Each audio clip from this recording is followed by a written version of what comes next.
তোমরা কেউই জানো না এবার ক্ষমতা কে পাবে, কেউই জানো না। তোমরা আগেও জানতো না যে কিভাবে চেঞ্জ হবে, তোমরা তো নিরাশ হয়ে গিয়েছিলে। কিন্তু আমরা জানতাম যে একটা পরিবর্তন শুরু হয়েছে, শুধু সমাপ্তির অপেক্ষায় ছিলাম। সমাপ্তি হলো, আবার দেশে ঢুকে গেছি, আলহামদুলিল্লাহ। অতীতের গরু গাড়ি মার্কা দলীয় নীতি দিয়ে তোমরা পাইবে না, তোমরা পাইবে না। যদি খাইতে চাও, ক্ষমতা পাইতে চাও, বাংলাদেশকে শাসন করতে চাও, তাহলে কাদের সাথে দেখা করতে হবে? প্রিয় ভাইয়েরা, এবারের সংবিধান কাজীরা দেবে। দিয়েছি ছাত্র শিবিরের সদস্য সম্মেলনে, সংবিধান একটা দিয়েছি, এটাকে পরিমার্জিত করে আরো বর্ধিত করে দেব ইনশাআল্লাহ। কোরআনের সংবিধান দেব, নবীর সিরাত সুন্নাহর সায়েন্টিফিক দুনিয়া আখিরাত হেয়ার এন্ড হেয়ার আফটার দুই জাহান জোড়া সফলতার সংবিধান আমরা দেব ইনশাআল্লাহ। এই সংবিধানের বিরোধী হয়ে সামনে কেউ দাঁড়াবে না। যে দাঁড়াবে আকাশের মারে নাস্তানাবুদ হয়ে যাবে। যেমন বিশ্বভরা শক্তি যায় যায় অবস্থা, এখন মাই গড বলে চিৎকার দিচ্ছে। এখন ওদের বিশেষজ্ঞরা বলছে, ট্রাম্প সাহেব ইসলাম কবুল না করে বাঁচার কোনো উপায় নাই। আল্লাহু আকবার, আল্লাহু আকবার।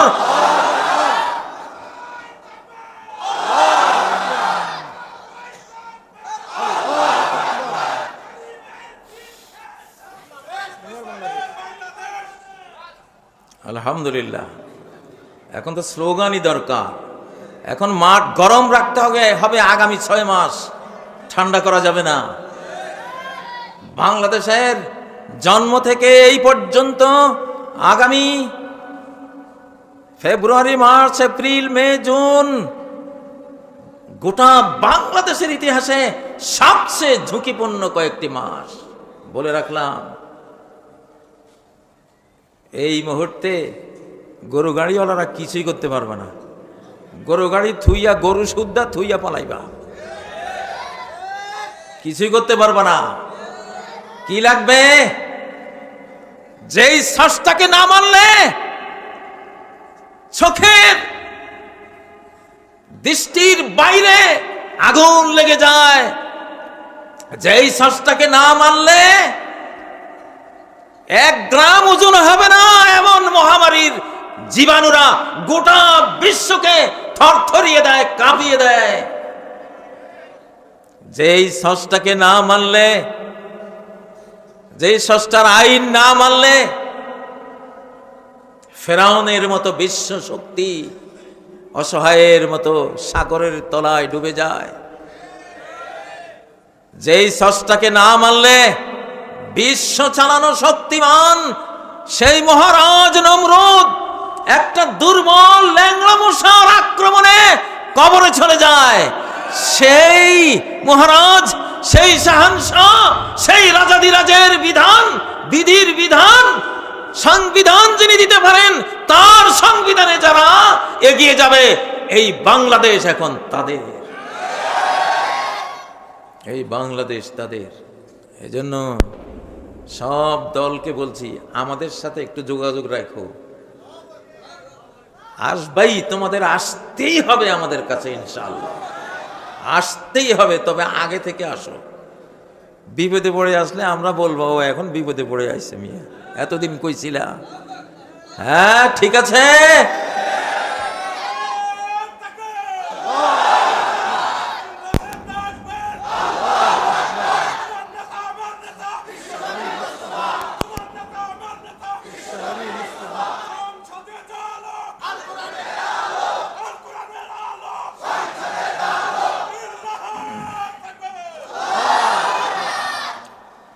ومن يتوكل على الله فهو حسبه ومن يتوكل على الله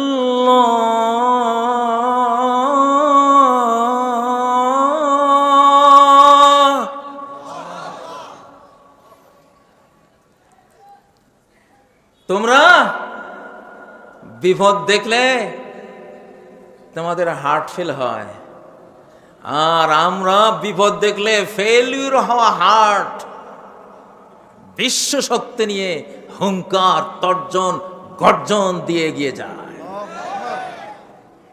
যেদিন আমাকে ঘেরাও দিয়েছিল, আমার মুজিব বলেছিল 20 থেকে 25টা গাড়ি রয়ের দালালরা এসে আমাকে ঘেরাও দিয়েছিল। আমি একা, আমি আমার বন্ধু পরম বন্ধুকে সাথে নিয়ে সেদিন আমার মনে হয়েছিল 800 কোটি মানুষ যদি আমার সামনে থাকে, সবগুলোকে দলিয়ে মারিয়ে ছিন্ন ভিন্ন করে আজকে আমি এগিয়ে যেতে পারবো, এতটা সাহস। ইন্নাল কুওয়াতা লিল্লাহি জামিআ, শক্তি পুরোটাই কার? আল্লাহ, কারো কোনো শক্তি নাই। নমরুদ বেটা সেদিন বুঝছে যে ল্যাংড়া মশা একটা মেরে দিল, আরে কপাল, আরে আমার শক্তি, আরে আমার বিশ্ব ব্যাপী আমার জাঁকজমক, আমার সৈন্যবল, জনবল, অর্থবল, আরে একটা ল্যাংড়া মশা দিয়ে শেষ করে দিল রে। এই যেই ল্যাংড়া মশার পেছনে রব্বুল আলামিনের হাত থাকে, সেটা ল্যাংড়া মশা হলে কি হবে বেটা নমরুদ, তোর চেয়ে কোটি গুণ পাওয়ারফুল সেটা, ঠিক নাকি? وَأَرْسَلَ عَلَيْهِمْ طَيْرًا أَبَابِيلَ, আল্লাহ ঝাঁকে ঝাঁকে পাখি দিয়ে হস্তি বাহিনীকে গড়িয়ে দিয়েছেন না? এই বাংলাদেশ এখন সেই শক্তির মন্ত্রে উজ্জীবিত। ইনশাআল্লাহ এক কমান্ড দেব, ভিজা কাঠে আগুন ধরে যাবে ইনশাআল্লাহ। প্রয়োজনে তিস্তা নদীর বুকে দাউ দাউ করে আগুন জ্বলে উঠবে ইনশাআল্লাহ। প্রয়োজনে অ্যাটম বোম মারলে কুল্লা ইয়া নারু কুনি বারদান ওয়া সালামান বলে যখন ডাক দেব, অ্যাটম বোম তোমার ফ্রিজ হয়ে যাবে, বরফ হয়ে যাবে ইনশাআল্লাহ। কোরআনের সেই ক্ষমতা আছে না নাই?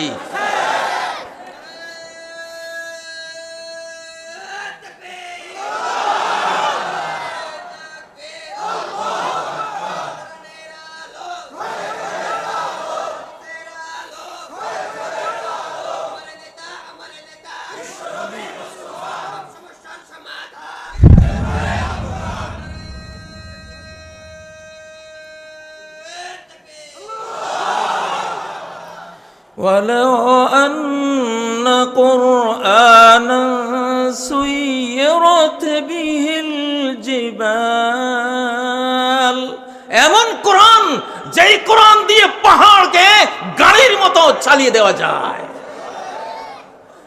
أو قطعت به الأرض أو كلم به الموتى, এমন কোরআন যেই কোরআন দিয়ে পৃথিবীকে খণ্ড খণ্ড করে দেয়া যায় কোনো অস্ত্র ছাড়া, শুধু কোরআনের আয়াত দিয়ে। যেই কোরআন দিয়ে কবরের মুর্দাদের সাথে কথা বলে ফেলা যায় মোবাইল ছাড়া, কোনো প্রযুক্তি ছাড়া, এটা সেই কোরআন, এটা সেই কোরআন। তাকবীর দাও না মিয়া, আগুন জ্বালাও।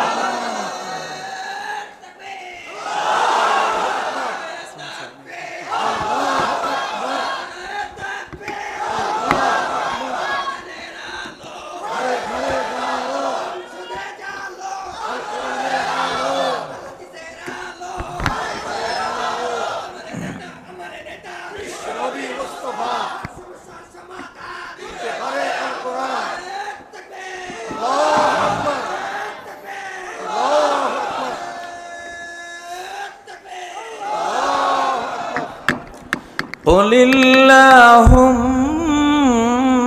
مالك الملك تؤتي الملك من تشاء, বলো হে আল্লাহ, এই বিশ্ব সাম্রাজ্যের অধিপতি একমাত্র তুমি। তুমি যাকে চাও, তুমি যাকে চাও, যতদিন চাও, যতক্ষণ চাও, তুমি রাজত্ব দাও। ওরা বলেছিল 2041 পর্যন্ত আমরা চাই, আমরা থাকবো। আল্লাহ কয় আমি চাই 24, 5ই আগস্ট 45 মিনিটের সময় নিয়ে পালিয়ে যাবি তুই চেয়েছিস 41, আর আমি চেয়েছি 24, আমি চেয়েছি 5ই আগস্ট। কারটা জিতেছে? কারটা? এখন আবার বলছিস কাম ব্যাক করবি।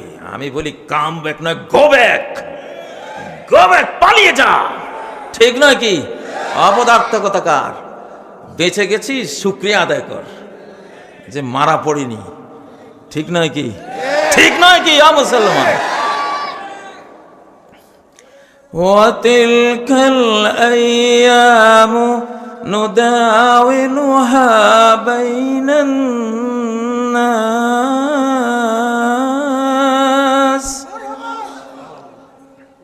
ওই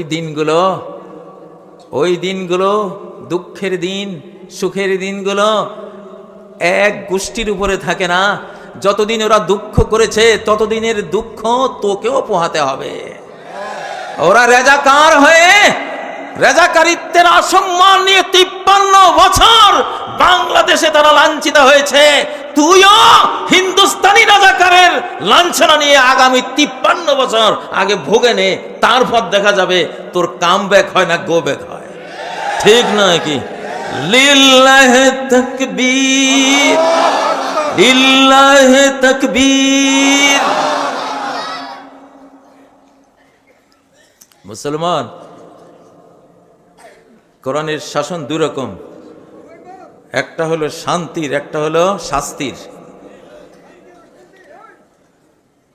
কোরআনের আইন মানলে শান্তির শাসন জারি হয়, কোরআনের আইন না মানলে শাস্তির শাসন জারি থাকে।